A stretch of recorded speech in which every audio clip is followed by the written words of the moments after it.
In Portsmouth Historic Dockyard, HMS Victory is being reborn.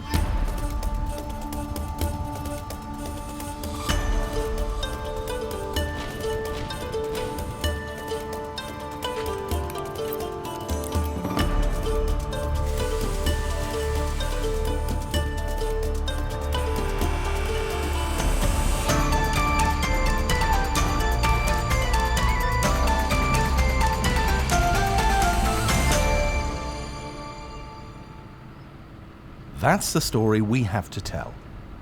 The latest stage in the huge project by the National Museum of the Royal Navy to secure the future of one of the world's most iconic warships, HMS Victory. Flagship of Lord Nelson, victor of the Battle of Trafalgar, and the heroine of our story. Which comes round to this: a block of wood that's made history. So what's it taking to see that HMS Victory is berthing safely? Well, first, you need a safe berth. And here, doubly safe, because the dock in which the great ship sits is also of major historic importance. But it still needs patching up. Today we're seeing stone being lifted into the dry dock where HMS Victory lies. This is really exciting for us because it means we can get going on doing the repairs to the dock, all in preparation for the installation of the support system in a couple of months' time. Over time, the stone, which is a Purbeck stone, has been damaged by the weather. So obviously you get water into cracks. As the water freezes, it cracks the stone basically. So we're here to repair those defects in the stone. Stonework and ironwork too. That has to be authentic. And what could be more authentic than this for an 18th century ship? It helps to stress the material so it gives a little bit more in keeping with it being a bit older looking. So that's what we're doing now, warming it up until we can just sort of flare the edges out, put a few marks in it, make it look a little bit older.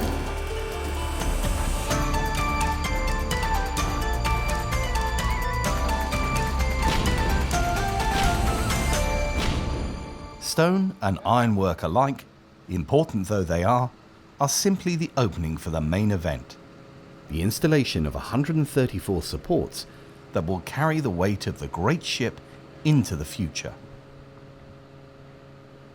July of 2017 sees the first being installed, ready to go live after extensive prototype testing.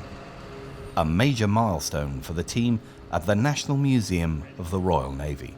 This is an exciting moment for us. This is day one of the mobilisation of the project, if you like. So this is our first prop in the bottom of the dock.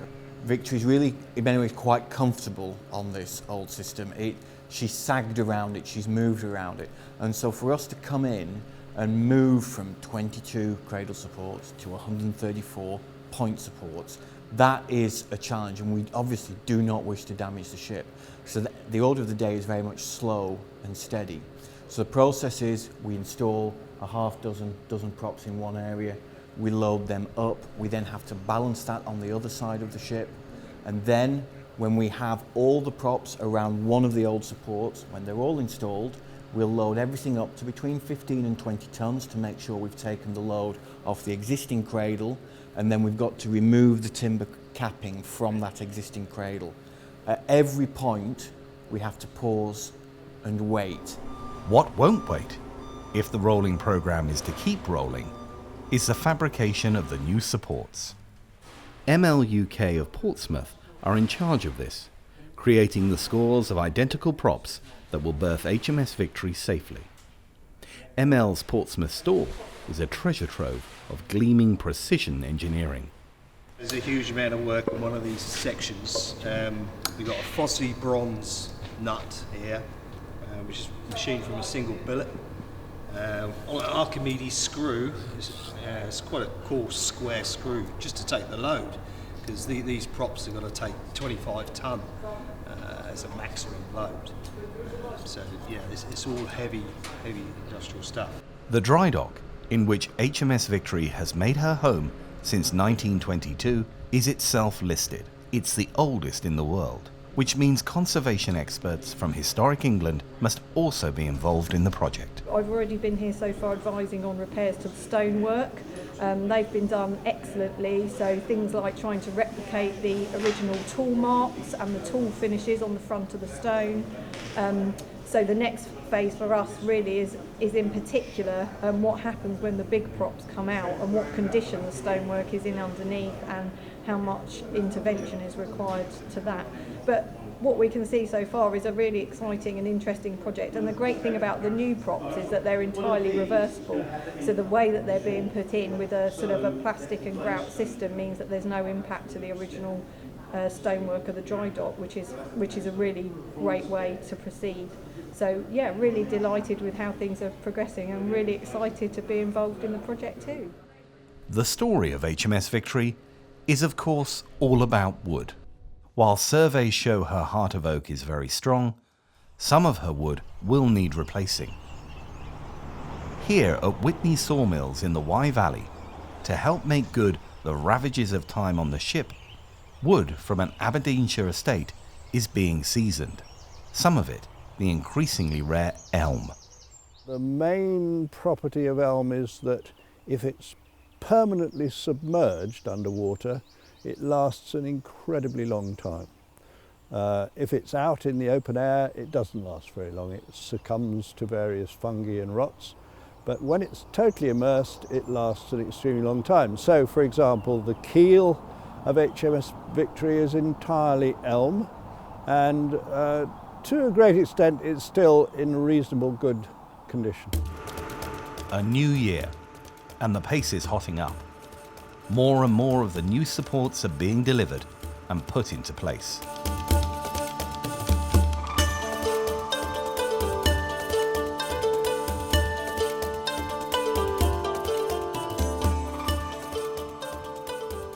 Meanwhile, internal repairs are also going ahead.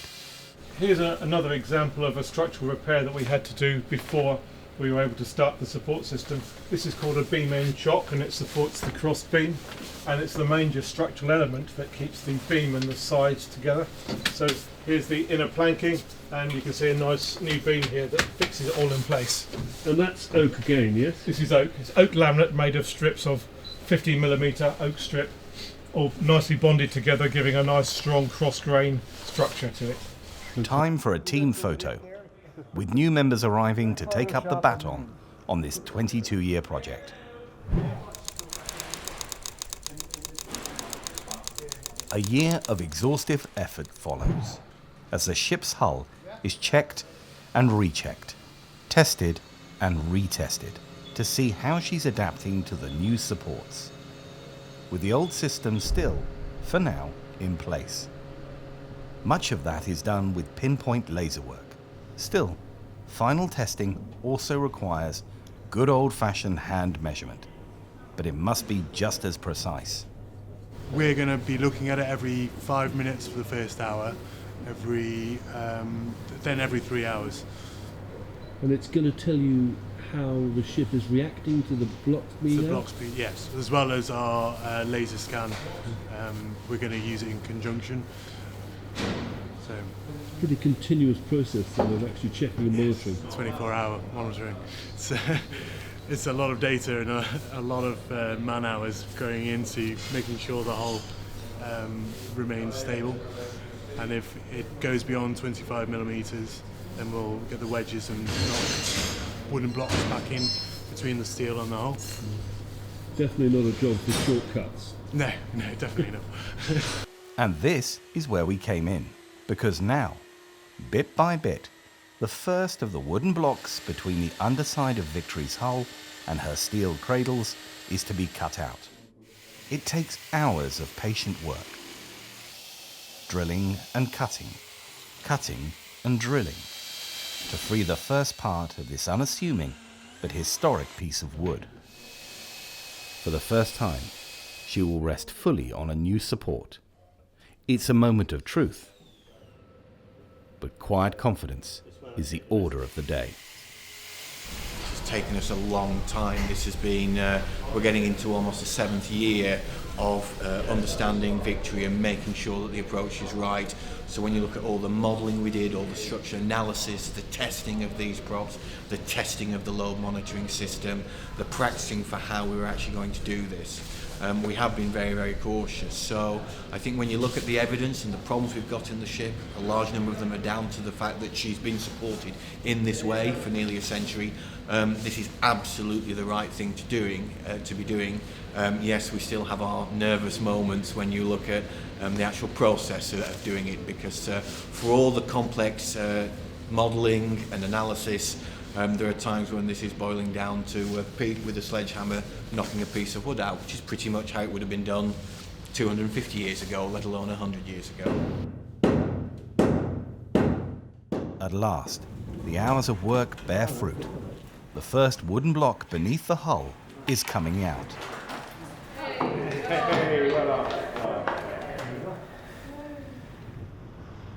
But that's not the last of the moments of truth. Now, work must start to remove the cradles themselves. That can best be done by hot work, advanced plasma cutting, to remove the giant steel supports one by one. Precaution has been piled on precaution to deliver safety. We've tented, we've compartmentalised, so we're making sure that there's plenty of barriers between the cutting and the ship. So you can see we've got fire blankets in place, we've got misting, we've got fire watches on board the ship and off board the ship, so we've plenty of precautions in place. Unfortunately, they do tend to make it a little bit difficult to see what's going on. And here it comes. The first of the cradles to be cut away is lifted out, section by section. Now there's no turning back for the National Museum of the Royal Navy and the dedicated Victory team. This night, and night after night, using the dark hours so visitors can still come on board during the day, the work goes on removing Victory's old cradles and installing the new supports, until Britain's greatest warship is safely berthed.